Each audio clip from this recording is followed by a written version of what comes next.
It scared me as a 17-year-old kid. I was like, going to jail. They just simply willed themselves out of that generational cycle.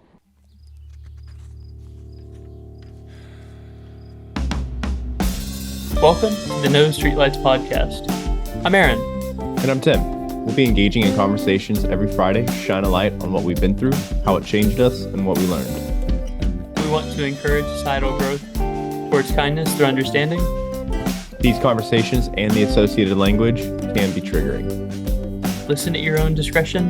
But please reach out if we need to be doing something better.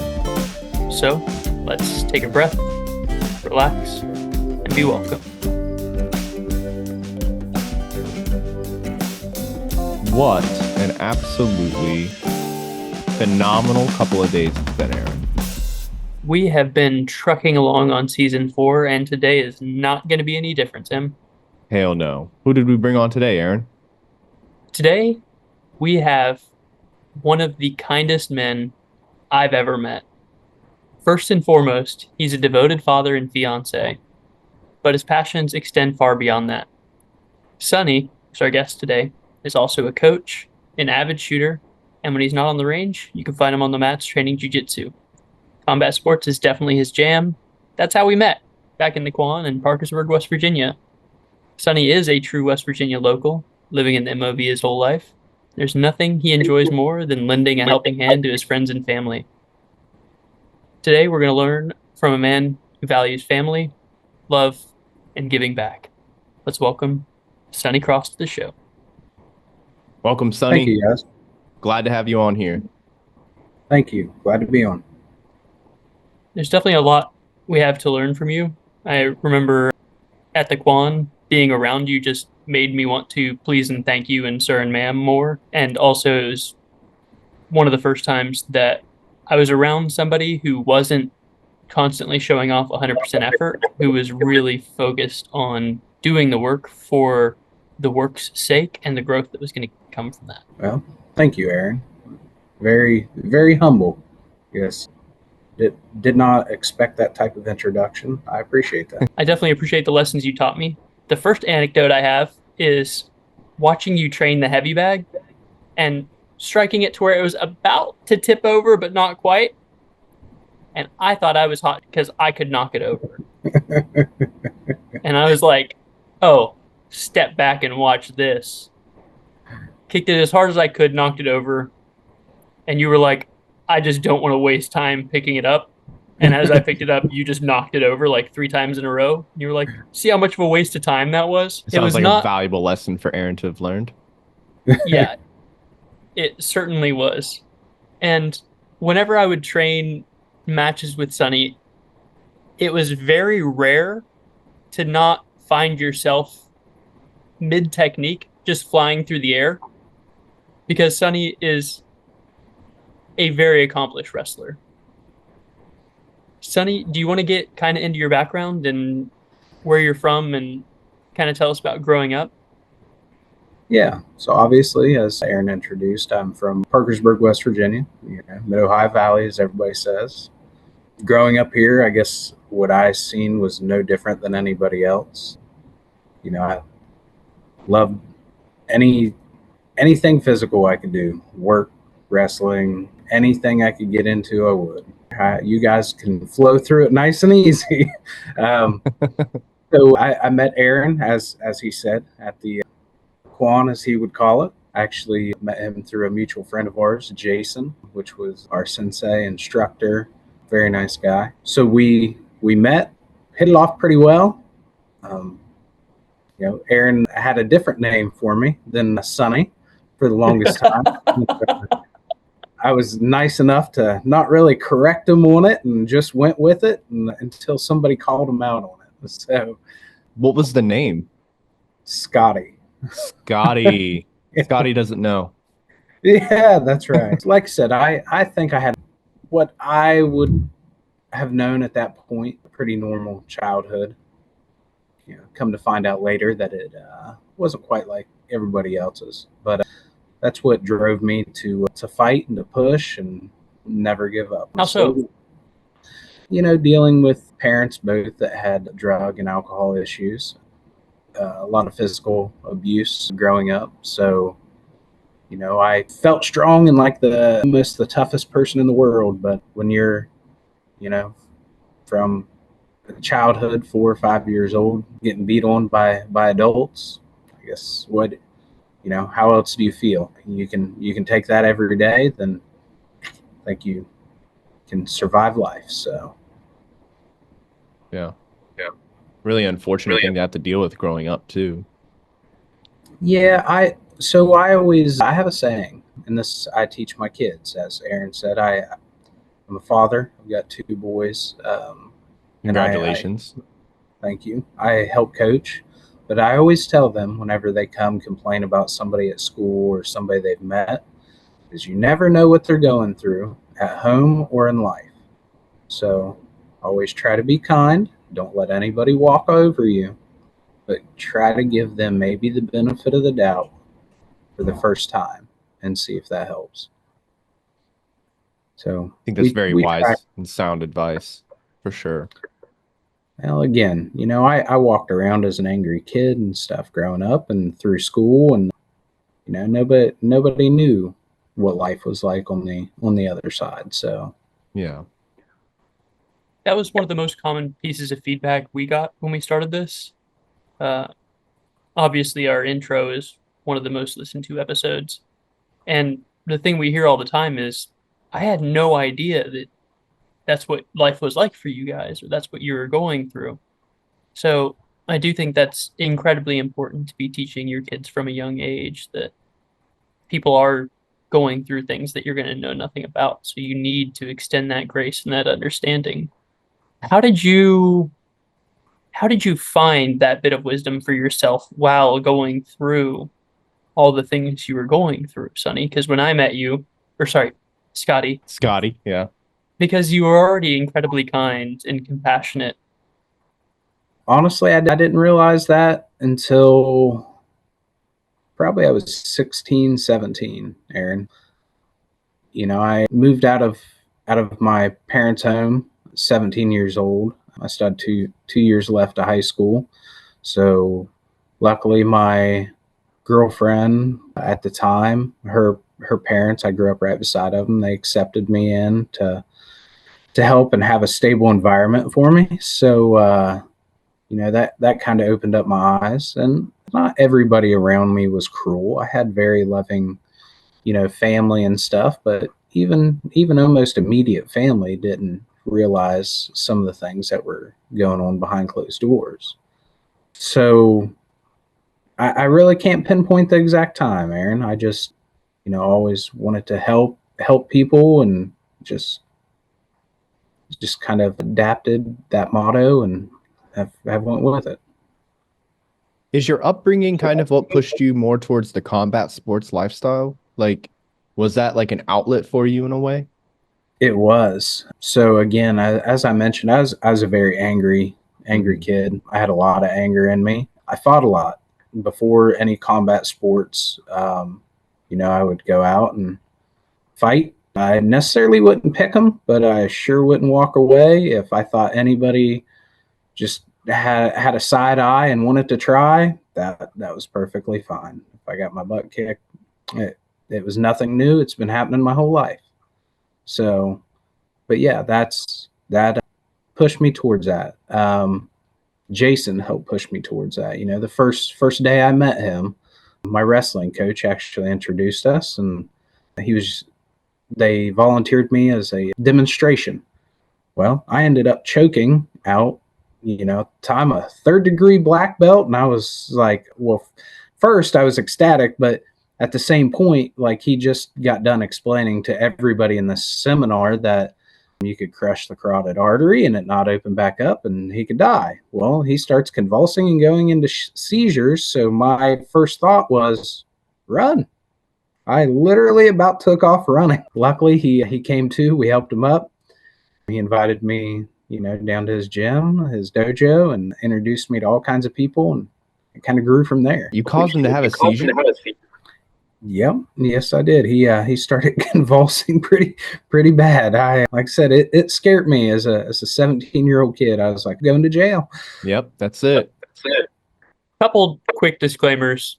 For nobody who's seen anyone be choked out before or knocked out even, it's a pretty common response. Yeah, it is. And I'm also a huge fan of MMA. No surprise there. And I've heard several very acclaimed fighters rank the disciplines as for like, what's going to give you the most bang for your buck? And wrestling is almost always the top of that list. So I do want to hear a little bit about the lessons that you took from that and how you were able at 17 to best somebody who'd been training in Kung Fu for, 10 to 15 to 20 years at that point. So I can't sit here and say that, I wrestled every year in my entire life. I absolutely loved it. Obviously, coming from the type of home style, they didn't have the money to allow me to wrestle, but any chance I got, I would wrestle as a kid. My senior year in high school, I was on the wrestling team and had to quit because, again, I didn't live at home. I had to work. So, and my job did not like me missing for wrestling practice. So unfortunately, again, I had to quit. But yes, it helps tremendously. Now, one thing in wrestling, you have your good base. On your back is bad. Being on your back in wrestling is horrible, right?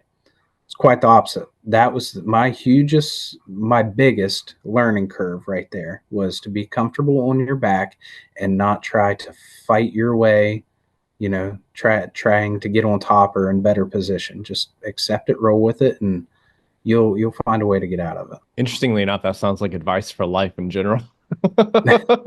Yeah, try and have a good base, and if you find yourself on your back, relax, keep looking for opportunities. You will make it back to your feet. And be welcome. Yes. Oh, wrong thing.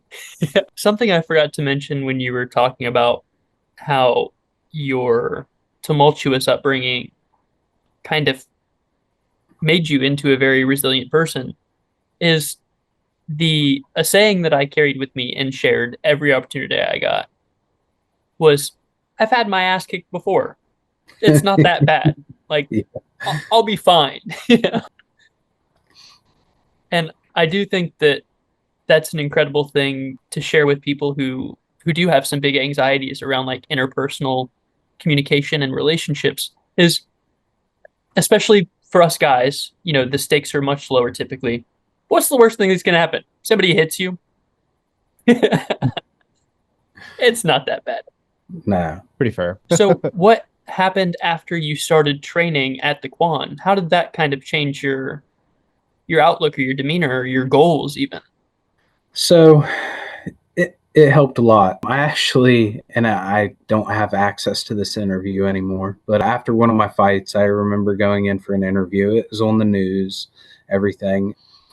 They kind of asked the same thing, and I told them that I was kind of a young punk kid and discipline got a hold of me. Well, I guess I should have worded it differently.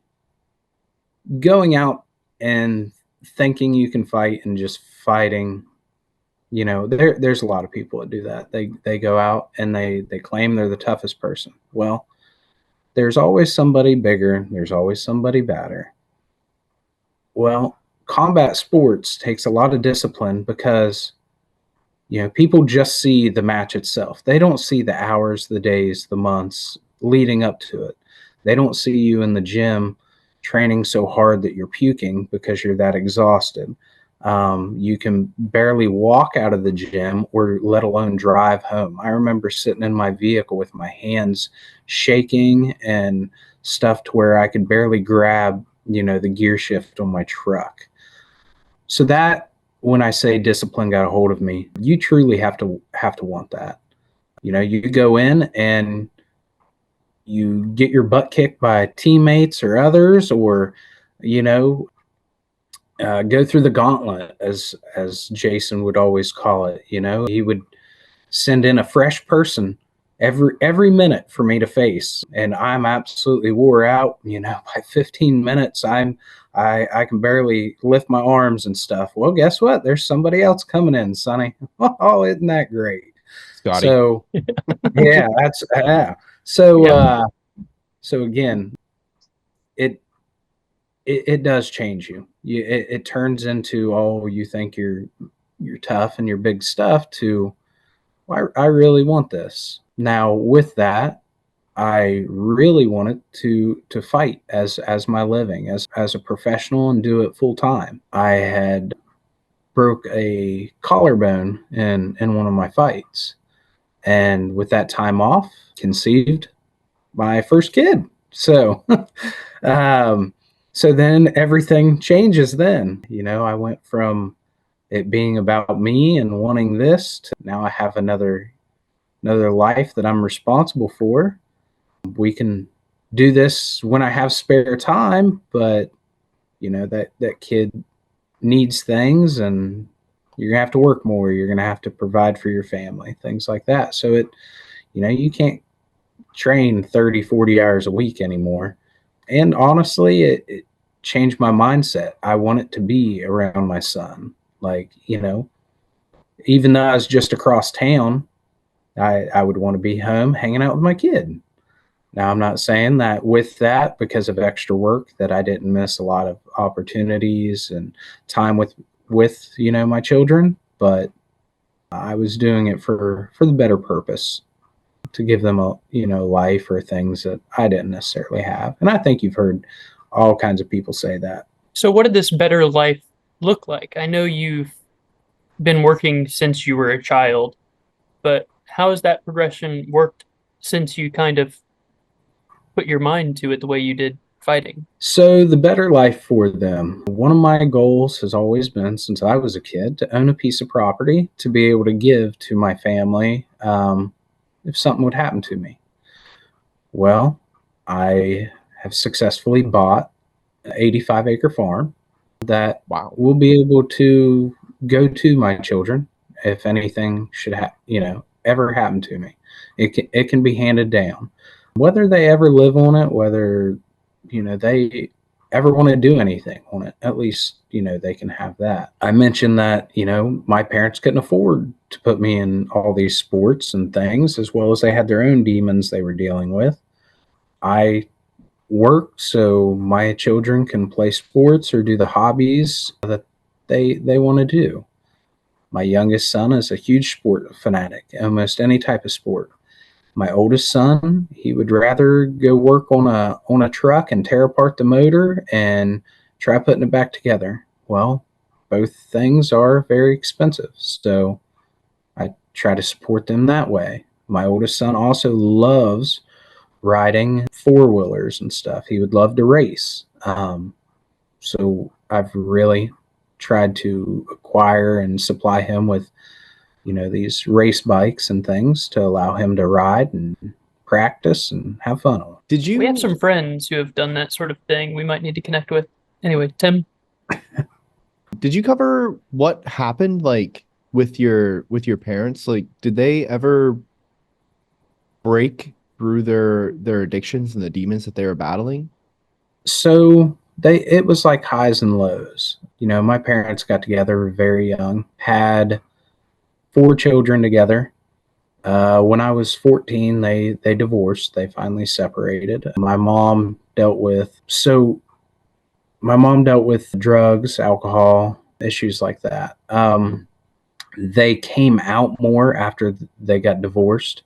My mom never could quite shake it. No, she actually passed away a few years ago. So she never did.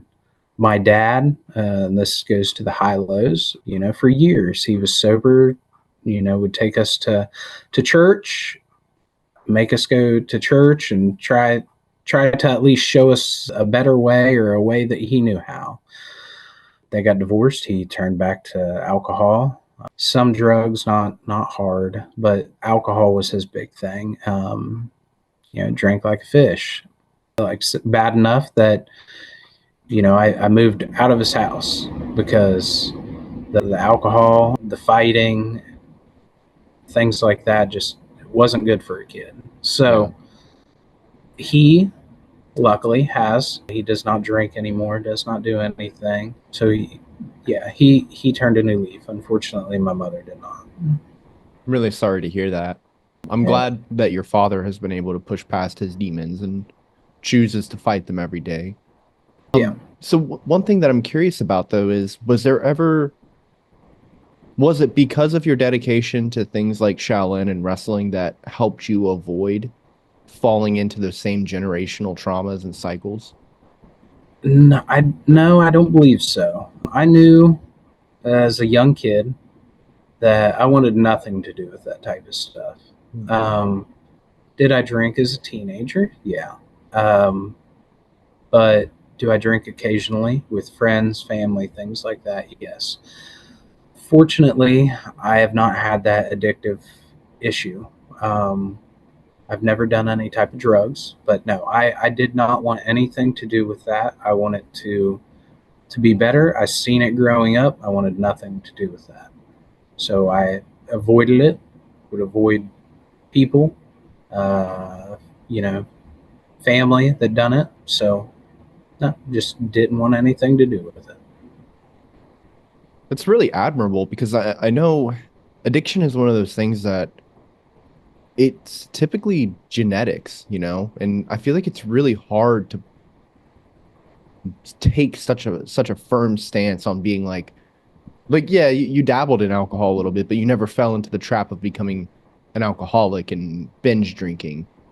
Yeah. And that's incredibly hard. Like I I don't know if it's like a matter of like your willpower. I don't know if it's a matter of like just who you are as a person and your discipline, but that's incredible. That's not a lot of people can say that they just simply willed themselves out of that generational cycle. Well, I will say I'm extremely hard headed, Tim. So, as well as my family and everybody will tell you that. So, I'd venture to say that that had a lot to do with it. That's good though. That's good. Yeah. It's definitely better to be hard-headed than, at the bottom of a bottle. Yeah. I can definitely attest to that after several sessions training with Sonny when pressing the pedal was impossible because my legs were so exhausted and my hands ached from that hard head he was talking about, and my back might have been a little out of whack from him throwing me across the gym every minute. Um, but yeah, no, I can certainly attest to how running the gauntlet changes you, especially more than once. Because Oh, the yeah. first time you can tell yourself all kinds of stories about how it went or how it would have gone. But after you've done it a few times, you do learn a lot. One of the things I learned was the value of diplomacy because everyone has friends. And under some circumstances, I don't want to meet your friends. So, Sonny, have you also found as you've progressed through your life the value of diplomacy and realizing what changed you from being somebody who wanted to fight to being somebody who wanted to flourish? Some, yes. I think my biggest thing is I focus on goals, like kind of overly focused, really. I have a hard time sleeping at times because can't shut my brain off. It's you want it, you go get it. So yes, in a sense, yes. So, single-minded determination is what makes Olympic athletes. So, I commend you for having that, and I think that's very impressive. I do want to hear a little bit more about your other passions. What is it about shooting and jujitsu and coaching? What do you coach? So I have coached baseball, football with my youngest son. Help coach baseball with my oldest son. But I just enjoy helping. I pay attention to detail like no other. I can walk into a room and almost tell you how many people are in there, what hand they write with, if I seen an outline of a gun in their shirt, and anything like that. I'm extremely detail oriented. So that helps with coaching because I notice little details that kids are doing and try to help correct some of them things. But I just enjoy watching a kid that has never hit a ball in baseball smack it and run to first base. The joy that they have in their eyes as they cross that first base and they're called safe. It just I enjoy it. I enjoy watching kids have fun. These things happen. So, as a coach, I'm still looking for coaching. What are some of your biggest lessons that you've been able to impart to the kids? And what are some of the biggest lessons the kids have imparted to you? Some of the biggest lessons I teach is listen. We always tell the kids, listen to your coaches, kindness. Yeah, I don't care if you win, lose, you still be kind, show good sportsmanship. I'm huge on attitude and respect. Don't go out with bad attitude, stomping your feet because something bad happened. And show respect not only to your teammates, your coaches, your parents. Nothing kind of chaps me worse than after a game. The parents, they're hot, they're tired. Yeah, they didn't run around. Kids have a lot more energy.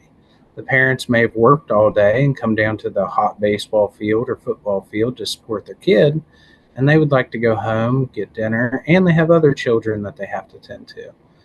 So that kid running around, not listening or disrespecting their parents.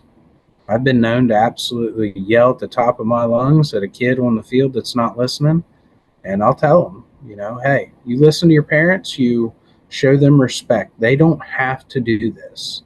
They're doing this because they love you and they want to support you. So please show them the same. Things that the children have helped me kind of realize is just enjoy life. You see a little kid get caught in the groove dancing to music or having fun with friends. Just appreciate little things. As an adult, you're all worried about money, bills, things like that. That kid knows nothing about that yet, so they're just out there enjoying life. So it's very nice to see. That is something that is so vitally important. Our friend whose episode just came out in real time talking about unconditional positive regard, it's in his mission statement. I'm going to witness and acknowledge the sacrifice of those around me. And so often we do get caught up in our own head and in our own struggles that we don't see the concessions that others are making around us. I fall into that with Tim. I don't see all the work he's doing. I'm not there for that.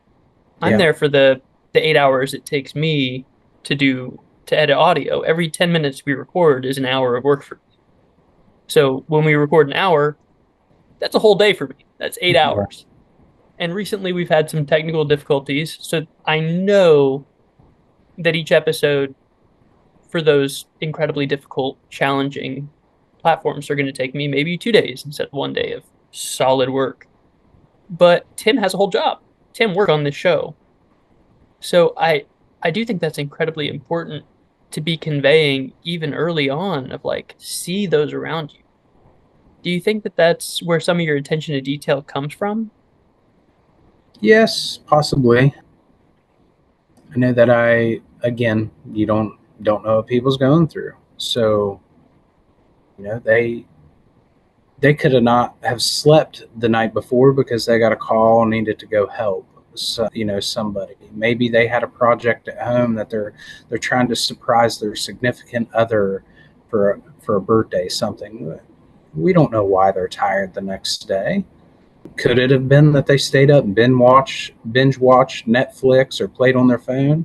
It could have been, but it's not for me to judge. Now, I'm not saying that I have not judged, but I always try to reflect back to we don't know what they're going through. Yeah, temper those expectations. Yeah. Yeah, it's always really important to make sure you give people the benefit of the doubt. I mean, there's always that concept too where it's first impressions are the most important. And I do agree with that to a certain extent, but I find myself arguing with the idea because it's first impressions with somebody, that's not the only impression they're ever going to be able to make on you,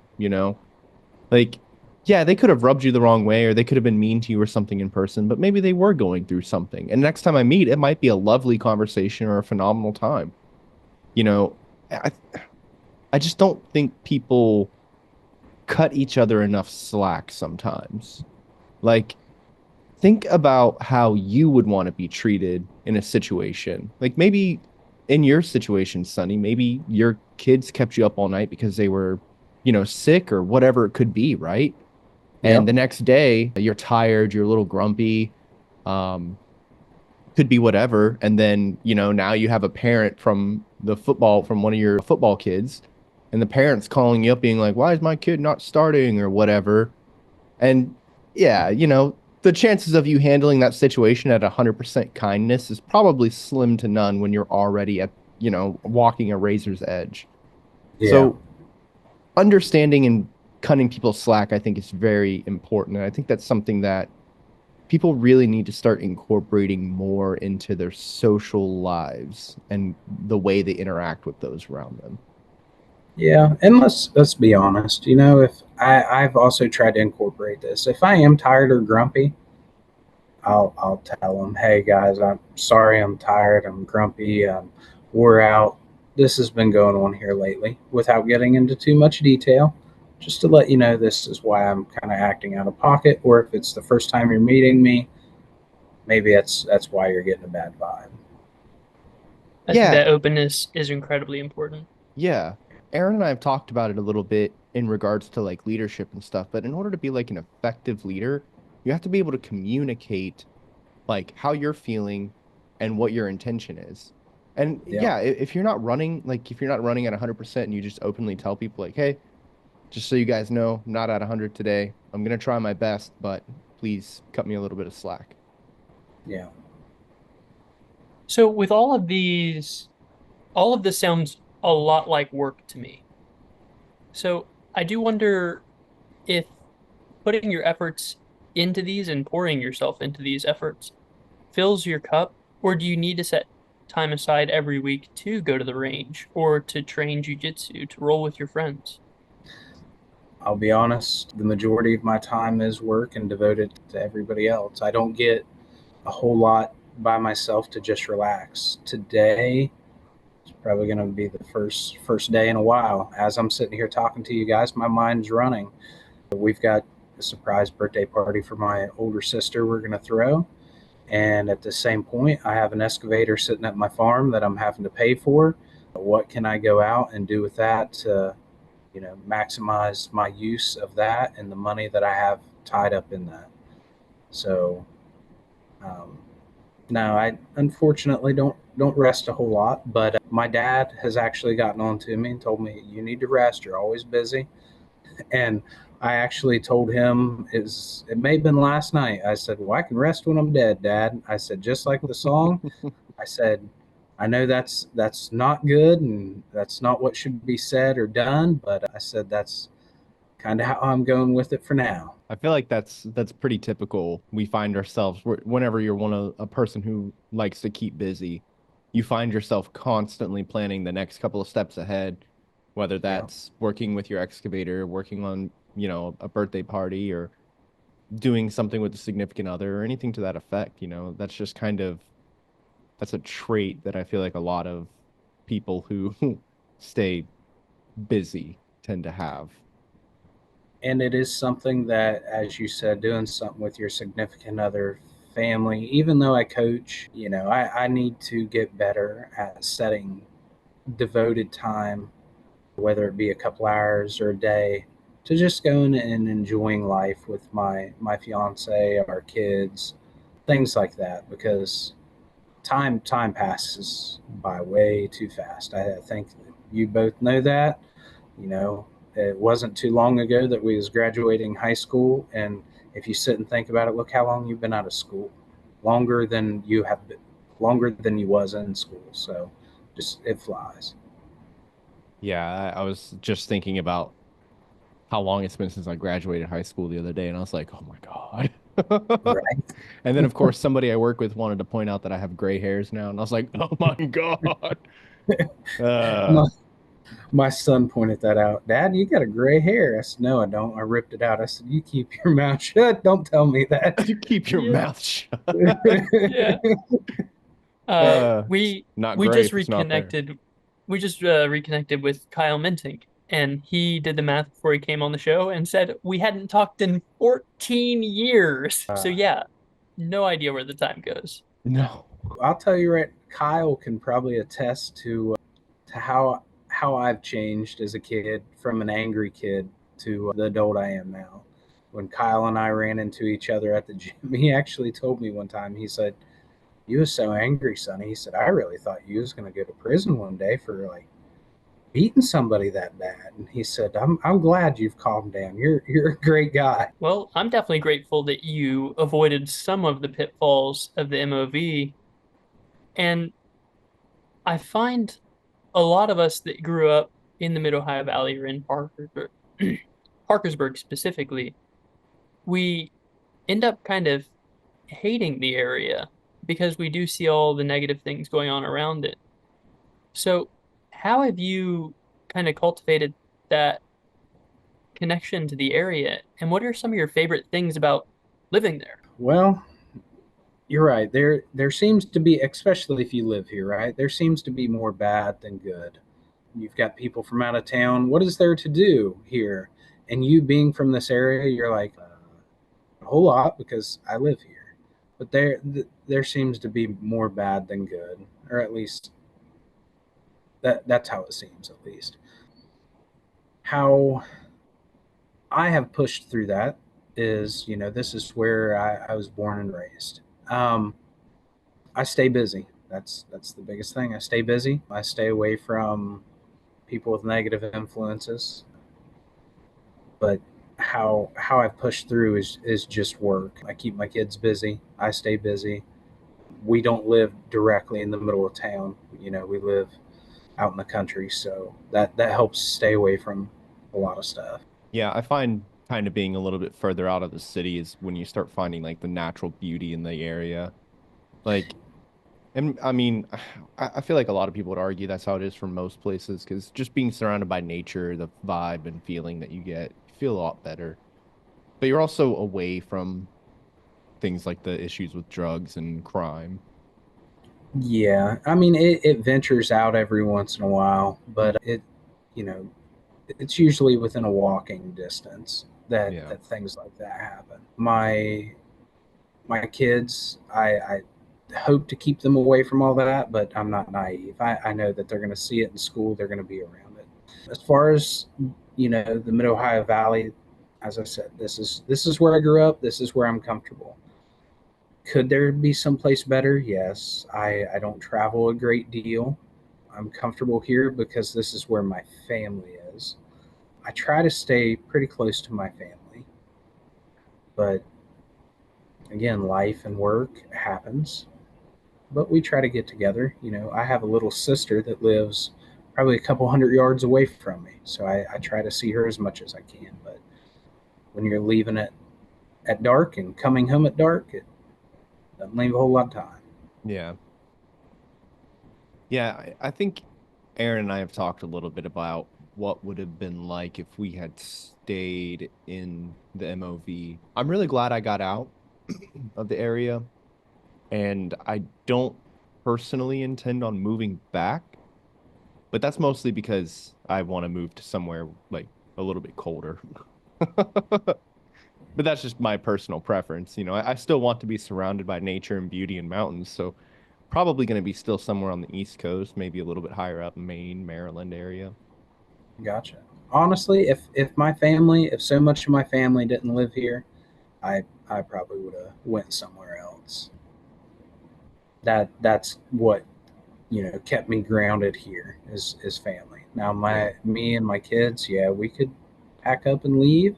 My fiance and I have talked about that. If something would happen to a job and I have to leave, as long as we're together, we'll discuss that when it comes. We can get through things. Yeah. Whenever we were talking a little bit earlier, I know one of the things we were talking about was your jujitsu. When did you go from training Shaolin to jujitsu? Like, did So you, I never formally only trained Shaolin. Jason and others would come in and incorporate all types of things. At the gym, I would actually be down at the gym at 4 a.m. and would work out before work, go to work, get off work, come in, work out with him, anybody else, and then go home and do my own stuff as well as do P90X was big then and do P90X. And that would be yeah, a Monday through Thursday thing. And then Fridays, I would have a 5-hour personal session with Jason and Rob. Train boxing, Muay Thai, Jiu-Jitsu, all different types of arts. Saturdays, go into open gym and have, live hand-to-hand with other students and practice and work out. And Sunday was kind of a rest day. But so I never actually trained solely in Shaolin. I guess going back to the wrestling, I've always loved it. So jiu-jitsu has a lot of ties with wrestling. Mhm. So I just enjoyed it. I don't train every day or, even every week, but I absolutely love jiu-jitsu. I don't care if I would ever fight again. I would still try to go to the gym or roll with friends, something to keep that in my life. Yeah. I would absolutely love if my kids were interested in wrestling and jiu-jitsu, but I'm not going to force that on them. They don't seem to have any interest in it, so I don't push it. Who So knows? Maybe in a little bit, a couple more years or so, they might be interested. maybe. And Uh, that was a quick something. It's whenever MMA came out, Jason swore up and down he would never train an MMA fighter. Yep. For some reason that we may have heard earlier, he made an exception for Sonny. Yep. But Sonny didn't train kata. Sonny trained fighting, individual techniques, and so on and so forth. And then, like you said, Saturday we had sparring for 2 hours, and he would be very active during those 2 hours. We have several gun nuts that follow us who are also avid shooters. So, really quick, little cognitive reset. Could you kind of lay out your dream range day for us, real quick? What toys are you bringing? What drills are you practicing? I just like going out and have fun. I guess I couldn't say that I have a dream day. I am a member of our local Fort Harmer Rifle Club, as well as, I've got property that I currently live on, the farm that I have. Anytime I want to go shoot, I will. The majority of the time, I enjoy taking my concealed carry gun and I practice with it, because if you don't know how to use your tool, something bad could happen. So I practice with that. I I love shooting some of my ARs that I have. I really enjoy going and shooting at nighttime, using night vision, things like that. That's that's pretty fun. So is there a particular favorite gun that you have? not really. I'm pretty prone to my Smith and Wesson that I carry as a CCW. I like Glocks pretty well. I know a lot of people don't, but them things you can throw, you can thrash, you can do all kinds of things. A trooper that I know had actually told me a story about another one being in a wreck and got hit hard enough that it actually bent the slide.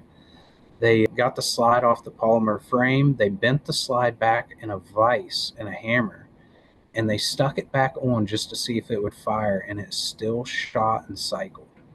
I mean, that is absolutely amazing. Yeah. So that's one of the reasons I like Glocks so much, is because I can throw it in a mud puddle. I'm still going to come up and be fine.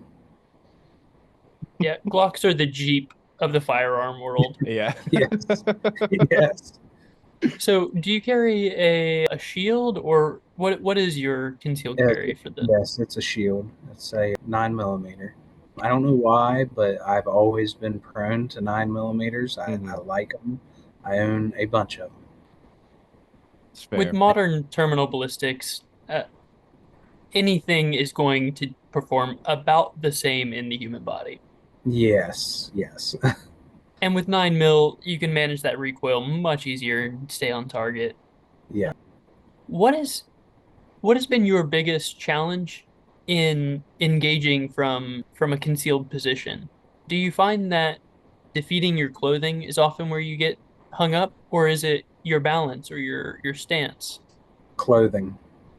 Yeah. It's awesome that you actually mentioned that first thing, because it is. It's, finding what A, fits comfortably, B, that isn't tight to where it shows everything off, and then you're worried about it being loose, right? Getting it out of the way to pull it from your holster. So yeah, clothing is the biggest, I think, issue that I have with that. Yeah. That's why when we would do range days, the verbiage we would use is step one, defeat your clothing. Because your clothing in that situation is an enemy to you engaging Oh, successfully. yep. What's your preferred concealed carry? Like, do you keep it in the front, the back, Appendix Right on. hip. Yep, right on my hip. right on the hip? Um, yep. I It just feels more comfortable for me. I keep it on hip, maybe just slightly forward a little bit on my hip, Hmm. but that's where I'm more comfortable. I'm not saying one way is better for the other. I guess it all depends on how you train, what you're Hmm. used to. That Makes is sense. what That's how I, I train. That's what I'm used to. So that's what I use. I always carried Hmm. my concealed like right on the front, but that's because it just felt the most comfortable to me. Yeah, And I know a lot of people are like, oh, I would never put it there, but yeah, it is what it is. It was yeah, fine for Yeah. me. I knew I was being safe, so I didn't care. yep, I'm definitely an appendix carry guy. Well, when I carried, I don't carry anymore Well, neither due to do some, I. but I did start off training on the hip in that little divot on the side of the cheek. So it's not getting pressed into you whenever you sit down or bend at the waist. yeah. But one of the easiest to conceal spots that I would practice was the middle of the back whenever I was just going out somewhere really quick and didn't, I figured I'd be able to get to cover before I had to engage the threat. Um, so do you ever move and try different positions, or is it always same place, same way, just for consistency? Yeah, same place, same way now. When I first started carrying, I would try to shuffle it around to see how other places felt. And like I said, that's what felt the best to me. That's what I liked. So I have not tried anything for years. Makes sense. I think that's pretty fair. For so I'm curious, right? Because you're a man of many interests, a man of many talents, and you're also, I would say, fundamentally hardwired different than other people. Like the dedication that you have in order to one, go to the gym at like 4 in the morning, and also two, you wake up when it's dark out, work all throughout the sunlight, and then don't come home till it's dark out. Like a lot of people, most people 98% of people probably would not want to live a life like that. Or I guess they wouldn't want to put in that much time. But if we can take it and scale it out a little bit, right? Take how you approach your interests into new hobbies and expanding what you want to do. What advice would you give to people that could that they could implement in their lives, even if they're not willing to wake up at like 4 a.m. and work until 10 o'clock at night?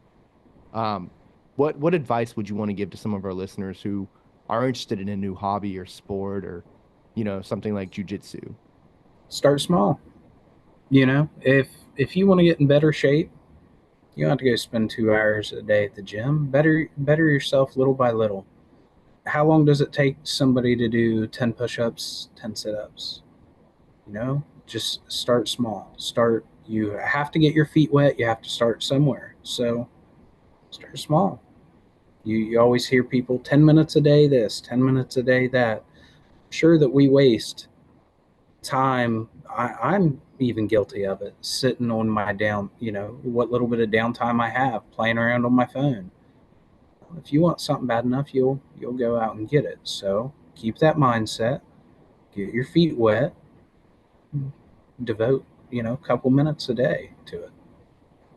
I A do couple of think, minutes to start building. Eventually, you'll be able to start spending like Yeah. 10, 20, 30 minutes. And the next thing you know, you got a whole new Yep. hobby. Yep. and that's a really smart way to avoid resentments that are going to keep you from progressing in that. Because instead of spending a ton of money on a gym membership and a personal trainer and a new diet plan, you are doing things with what you have. you're doing push-ups on the floor with your body, Yep. or you buy a pull-up rack and you do pull-ups whenever you remember to and you step out in the garage, or you're doing laundry and you're like, "Oh, pull-up bar." Perfect example. Everybody gets a lunch break. It's federally mandated that you have a lunch. Now, granted, I've had to work through lunch and adjust, but if you get a lunch break, start eat fast, go for a walk. Whenever I would have fights and stuff coming up, I would actually try to eat while I was walking on the job site or something like that. I would go run at lunch. I would take tennis shoes with me and put tennis shoes. I'd run in jeans and or anything else I had. So you have to want it. Heck yeah. What is something that you're a beginner at right now? What are some things that you're working towards, or some goals that you have that are still kind of daunting for you? Um, I wouldn't say I'm a beginner, but patience. I really don't feel that I ever have enough patience because of the stresses of everything. But it may not be new to me, but I feel like a beginner every day. Kids taking too long to get ready, or you're rushing out the door for an appointment and they don't have their socks and shoes on, and you're like, well, I told you 10, 15 minutes ago to get it on. I was getting ready myself. And then building a house, or I've bought a house, but I've never built a house. Uh, Now we may not, price wise, we may not build, we may go a different route, but all that is new to me. Setting up a homestead, getting everything there. I've done pieces of it throughout my life and have helped others, but it wasn't solely resting on my shoulders like it is currently. For a task as daunting as like building a house, like how would you start small with that? Ooh, I don't know if I if I could say that you could. I imagine it's going to involve a lot Drawing of it up. research. Yeah. Like Yeah, drawing and research. Like, how do you build a house? Like building a house yeah. for dummies or something? I I would say research, watch videos, Hmm. go get books, read online. If you have an idea in your head, jot it down on a piece of paper. That idea may change 100 different times, but jot it down, scribble it out. Start with a square, rectangular, whatever shape you want, and start from there. Um, A couple episodes prior to your episode, Sonny, we learned of a thing called a Zettelkasten. I think that's how it's pronounced, but Yep. it's essentially a like box that you put like knowledge, like things that you've learned and whatnot, right? So it's kind of like a codex, or right? That's how you would describe it, right, Aaron? It's Zettelkasten. a Zettelkasten. You know Zettelkasten. Yeah, Uh, Zettelkasten. You know, it's a it's German Zettelkasten. for a slip box, but the modern iteration that most people engage with is a slim box with note cards and then little tabs to delineate what each section is about. Hmm. So if you're like learning about how to build drywall, you could have a section where it's like drywall, and then you could have another section where it's like foundation, another section where it's like Electrical. electricity or so on and so forth. You know, everything that goes into building a house. You could create your own Zettelkasten, and then as you're learning more and more about building a house, that'd be an awesome way to start I out. don't think there's any one right way to do it. So, you know, I guess that's collectively, as good as everything will be any. put together. Yep. Yeah. My wife and I are going to move back to Parkersburg here fairly soon at some point this year, and we intend to build a couple small cabins.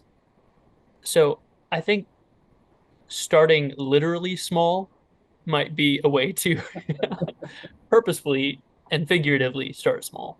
Yeah. Build a small cabin that's going to have heat, and then figure out how you're going to do electricity, then figure out how you're going to do plumbing. Because an outhouse is quite easy to build. A shower house, probably quite easy to build. Yeah. A small domicile, probably quite easy to build. But when we go out west, we're probably going to want to learn how to put all those things together. Yeah. Yeah. But I do really love that you talked about a skill that we're supposed to already have in patience. and being a beginner at that, because that's going to facilitate you engaging in what Chaz calls metacognition, Yeah. talking to yourself, coaching yourself and guiding yourself through that experience. Do you have that inner voice that you engage with frequently? Yes, more of don't go down that rabbit hole, kind of with the negative thoughts. But, as a thinker or an overthinker and somebody that pays attention to detail, it's very hard to do. When I say I pay attention to detail, I mean I analyze every little thing and overthink it. So that is constantly happening. Talking, not out loud, going around talking to myself. My kids may think I'm crazy then, but yeah, So I think it makes sense that your inner voice is a cautionary one, since all the learning you did during your developmental phases was from what I would call negative experience yeah. of I don't want to do that. I don't want to become that. So to me, it makes perfect sense that your inner voice is don't stay away from that. That's dangerous. No, that makes sense. And I've actually had therapy session when I was going through my divorce and stuff. Actually, one of the therapists mentioned something kind of like that, Aaron. So you're pretty spot on. Hey man, a blind squirrel. You know what they say. Nope. Hey, I'll never forget this, and I use this one a lot. The sun shines on a dog's ass every now and then. A broke clock is right twice a day, gentlemen. That's I do right. use that one pretty frequently, actually. Yep. Sonny, is there anything else we haven't covered that you want to bring up? Any Uh, lessons you want to impart? well, I guess I would, somebody that has grown up in a rough way, holding grudges. I talked about my mom. For the last 2 years of her life, I didn't talk to my mother. I avoided her at all costs because I was so angry at her. So there are times that you can hold a grudge. Not saying that they're great, but if something was absolutely horrible, I wouldn't hold that against anybody for holding a grudge. But ultimately, I also go by this: if I was to die tomorrow, would it matter? So my mom did pass away, and I never got the chance to tell her that the things she did teach me in life was helpful, and I would thank her for that or forgive her. But unfortunately, I never got that opportunity, and there are times that it's more difficult that that does mess with me. But so don't, if it's something simple, don't hold a grudge. If you pass away tomorrow and it's not going to matter, try to deal with it. Forgive somebody, move on. I think that's very sound advice. We touched on about 2 seasons ago with Amanda about finding your people and learning that sometimes cutting people out of your life is healthy for you and probably for them if they understand why. But yeah, holding a grudge and letting it fester, that's something that Aaron and I have touched on in our friendship episode as well. Like sometimes it's just better to deal with the things up front. If, like the way you put it, if you died tomorrow, would it have mattered? If Yeah, not, probably just handle it yeah. to And the best as of your as ability. yeah, and as Amanda stated, she did cut them people out of her life, but doesn't mean she has to hold a grudge, right? It's, hey, I'm better off. You guys are dragging me down. You're not going to change. I want to change. I want something better. I forgive you. I'm going to go about my business. You can stay doing your business. Hell yeah. And it's not going to mean that you have no family. Very early on, actually, the first thing I wrote down, you sparked in me a quote from Tim from a very recent, very fun episode. And the quote is, family don't end in blood. There are people out there who are going to love, accept, and support you. Yeah. People Definitely. like Sonny. So if you don't have anything else that you feel called to speak on, I think we might run the closer. Okay. Yeah, I appreciate it, guys. Obviously, I could go on for a long time. You two are very easy to talk to. I've talked to, Aaron a lot before, but it's amazing to sit here and look at the time clock and see that almost an hour or hour plus has passed. So, yeah, I could talk forever, but I think we hit on some pretty good highlighted points. Yeah, you strike me as one of those people who definitely have a lot of knowledge and wisdom that could be passed around and kind of absorbed and taken into. So I personally, I had a lot of fun in this conversation too. It doesn't feel like we've been talking for an hour. Like time flies when you're having fun, as they say. So, Sonny, thank you so much for joining us today and teaching us a little bit about being a beginner at patience and how to successfully be a driven individual. I mean, everything about you, you're an inspiration. Thank you. And thanks to you for listening. Yep, I've supported you guys from day one. We'll continue. It's one big thing. I like supporting friends and family, so I try to support any friends that I know that are into a business or podcasts or anything. I try wholeheartedly to support. I appreciate that. And Sonny, whenever I come back in the area, definitely got to meet up and maybe go grab some coffee or something and catch up in person. I think that'd be really awesome. Yeah, definitely. Heck yeah. To all of the listeners, so a couple things. If you're listening to us on YouTube or Spotify, I said that backwards. If you're listening to us on Apple or Spotify, we also are on YouTube. If you want to go and see our beautiful faces and also look at Sonny's incredible shirt that he's wearing currently. Sonny, if you don't mind. There we go. It's perfect. So Uh, swole. so fucking small. You can check us out over on YouTube. Subscribe, like, leave a comment. Any of the above stuff that interacts with us or talks with us or helps us out in the algorithm. So we really appreciate it. Thank you. We also have a Patreon where you can pose your questions to our guests.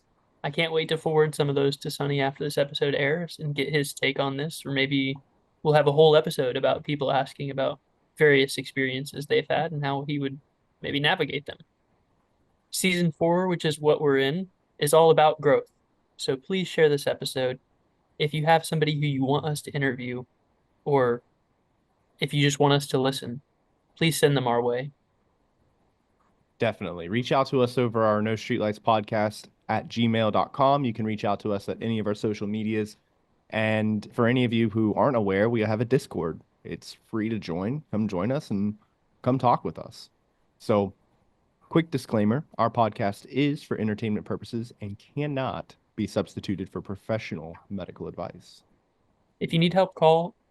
If you need help now, please call 911 for immediate intervention, and you can text or call 988 if you're having any negative thoughts.